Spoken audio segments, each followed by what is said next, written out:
සුබ දවසක් වේවා කියලා අදත් ආදරෙන් පිළිගන්නවා ඔයාලා හැමෝම සිම්පල් ෆැමිලි channel එකට.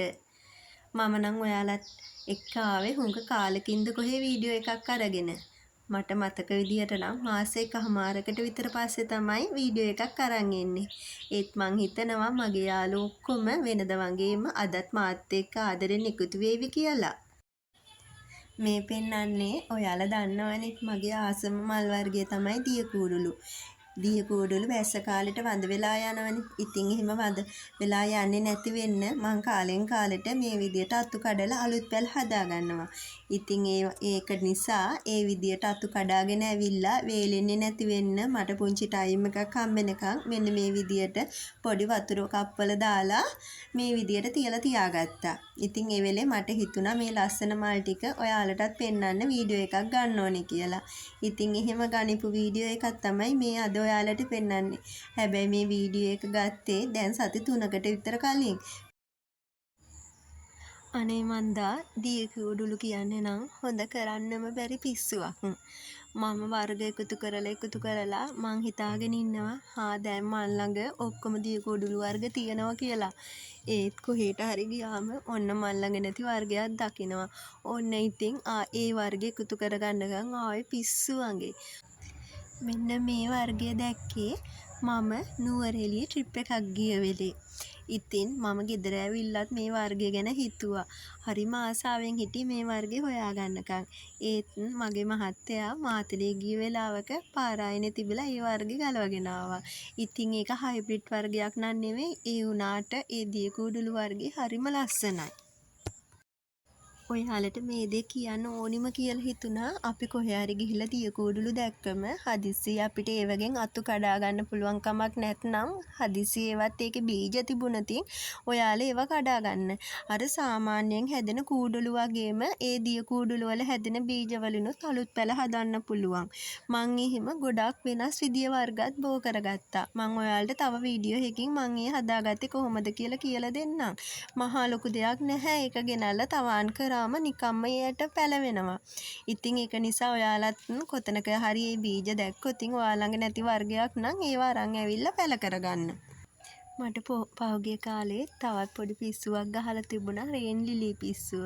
ඉතින් මම දැන් මෙන්න මේ රේන් ලිලි කහ, රෝස, රතු ඒ වගේම බයි කලර් පාට වර්ග දෙකකුත් එකතු කරගෙන තියෙන්නේ.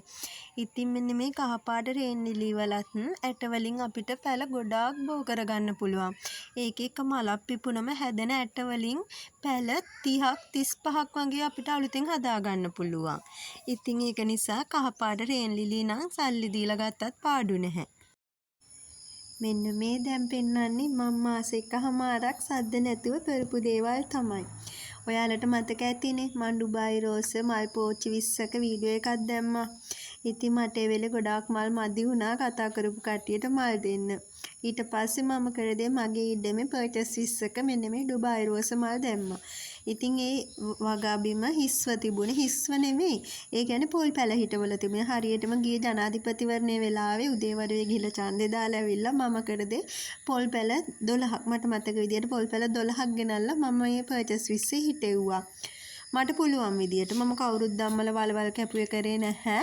මට පුළුවන් විදියට මමමයි වලවල් හාරගෙන මේ පොළවේ ටික පස්බුරු වලවල් ගැඹුරට හාරගෙන මම පොල් පැල හිටෙව්වා. දැන් අවුරුද්දක් පහුවෙලා තියෙන මේ පොල් පැල ගොඩාක් ලොකුයි. ඉතින් දකින්නකොට මට ගොඩාක් සතුටුත් හිතෙනවා. ඉතින් මේ පොල් පැල යට එතකොට බිම දැන් යටි වගාවක් ගිහිල්ලා නැහැනේ. සාමාන්‍යයෙන් පොල් පැල තාම يعني ගොඩාක්ම ලොකු වෙලා නැති නිසා අවුවත් හොඳට තියෙනවා. ඉතින් යට යටි වගාවක් විදියට මෙන්න මේ විදියට ඩුබායි රෝස හිටෙව්වා. එතකොට කැලේ වැවිලා තිබුණේ. ඉතින් මං ඔක්කොම සුද්ධ කරලා මේ විදියට හැම තැනම මේ මල් හිටෙව්වා. ඉතින් මේ වගේ තාම නම් හරියට මල් බලන්න විදියක් නැහැ. ඒකටත් එක හේතුවක් තමයි මේවා මල් හැදෙන්නත් කලින් ඒ කියන්නේ දැන් පාට වෙනම හිටවල තියෙන තැන් වලින් මම පාට කඩනවා මල් අතු ඉල්ලන කටියට මල් අතු යවන්නේ. මේ තියෙන්නේ රතු පාට ලොලිපොප් ඩුබායි රෝස එක. මේක ගොඩක් කට්ටියට පැටලෙනවා. මේක යාලා හිතන්නේ ජපන් රෝස් එකක් කියලා. නෑ මේක ජපන් රෝස් එකක් නෙමෙයි ඩුබායි රෝස් එකක්. මේ බලන්න කොළ. මේ මලේ තියෙන විශේෂත්වය තමයි දවස් 2ක් විතර මේ මල පර වෙන්නේ නැතුව තියෙනවා. හරිම ලස්සනයි. ඔන්න ගොඩක් දෙනා මගේ මල් ඉල්ලුවෙත් මෙන්න මේ මලේ ලස්සන දැකලම තමයි. ඉතින් ඔයාලත් මගේ ඩුබායි රෝස මල් පැකේජ් එක ගත්තේ නැති කෙනෙක් නම් ඔන්න ඔයාලට පුළුවන් මට කතා කරලා ඉවරලා මගේ මල් පැකේජ් එක ගන්න. මේ පාටදී මල් පැකේජ් එකට මේ පොකුරු ඩුබායි රෝස එකත් අයිති වෙනවා. තවත් කාරණයක් කියන්න ඕනේ ගොඩක් දෙනෙකුට වෙන වෙනම WhatsApp මැසේජ් කරන්න බැරි නිසා මේ මගේ channel එකේම මේ දේ කියන්න හිතුවා. ඔයාලා මගෙන් මල් අරගෙන මල් හිටවනකොට පළවෙනි පාර කොම්පෝස්ට් පොර දාපු පස්සේ එක හිටවන්න එපා. මොකද මේ ඒ කියන්නේ හොඳ කොම්පෝස්ට් පොරක් තියෙනවා, සමහර කොම්පෝස්ට් පොර තියෙනවා කිසිම ප්‍රමිතියක් නැති. අපි ඒව පස් වලට කලවම් කරලා හිටුවම ඉක්මනට පැලවට දිලීර ආසාදන එන්න බලනවා.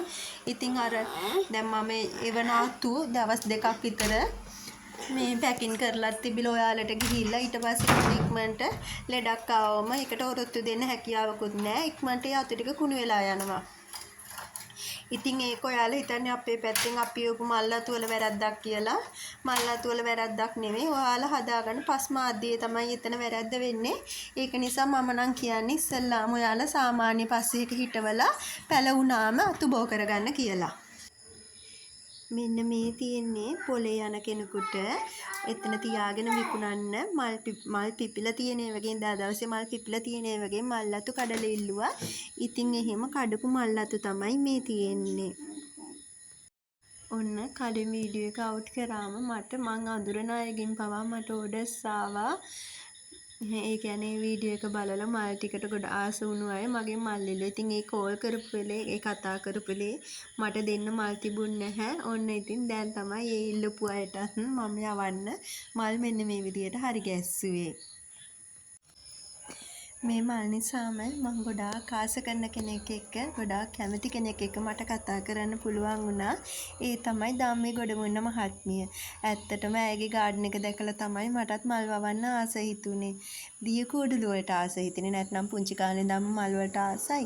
දිය කූඩුළු පිස්සුව කැහුවේ ධම්මේ ගොඩමුන්න මහත්මියගේ channel එක බලලා තමයි. ඉතින් මගේ මේ ඩුබායි රෝස වීඩියෝ දැකලා ඇය මට කතා කරා. මට එදා පුදුම සතුටක් දැනුනේ මිස් එක කතා කරන්න පුළුවන් වුණාට. ඒ වගේම මේ මල් නිසාම මගේ දුරකථන අංකය ලබා දීමෙන් පස්සේ මගේ channel එකට ගොඩාක් ආදරය කරන ගොඩාක් ලස්සන හදවත් තියෙන ගොඩාක් අය ආශ්‍රය කරන්න ලැබුණා. ඇත්තට මගේ මල් මිලදී ගත්තා. එයාට වෙලාවක් හම්බුණාම මාත් එක්ක කතා බහ කරනවා. ඇත්තට මට ඒක ගොඩාක් සතුටක්. මේ බලන්න මේ තියෙන්නේ එකම වර්ග ඒ කියන්නේ එකම තැන හිටපු එකම වර්ගයක ඩුබායි රෝස. ඒ උනාට එක මලක් රතු පාටට උරු තැඹිලි පාටකින් තියෙනවා. අනිත් මල කහ පාටයි. ඒක නිසා මම ඔයාලටත් කියන්නේ මගෙන් මල් ගත්තම දැන් එක දවසේ කහ පාට මල් 3-4ක් පිපුණම ඔයා හිතන්න එපා මෙතන තියෙන්නේ කහ පාටම කියලා. ඒක ටික දවසක් යනකොට මේ මලේ හරි පාට එනවා. ඔයාලට තියෙන්නේ පුළුවන් තරම් අතු ගහ හැදෙන්න ඉස්සලා අතු කඩලා බෝ කරගන්න. බෝ කරගෙන ඊට පස්සේ මල් වල ලස්සන බලන්න. මොකද නැත්තම් අපි එවන්නෙත් අතු ටිකයිනේ. ඒවන අත් දෙකක් මැරුණොත් ඔයාලට ඒ පාට නැති වෙලා යනවා. ඒක නිසා ඉස්සලා ගහ හොඳට සරුවට හැදෙනකොට අතු කඩලා අලුත් පැල හදාගන්න. ඉතින් මේ ඩුබායි රෝස් වල තියෙන විශේෂත්වය තමයි ගහේ අතු කඩන්න හොඳ පඳුරට හැදිලා ලස්සන නිරෝගිමත් මල් පිරිච්ච මල් පඳුරක් ඔයාලට ගන්න පුළුවන්. ඔන්න ඉතින් අද වීඩියෝ එකකින් මම යන්න හදන්නේ ආයෙත් අලුත් වීඩියෝ එකකින් හම්බ වෙනකන් ඔයාලා හැමෝටම බුදු සරණයි.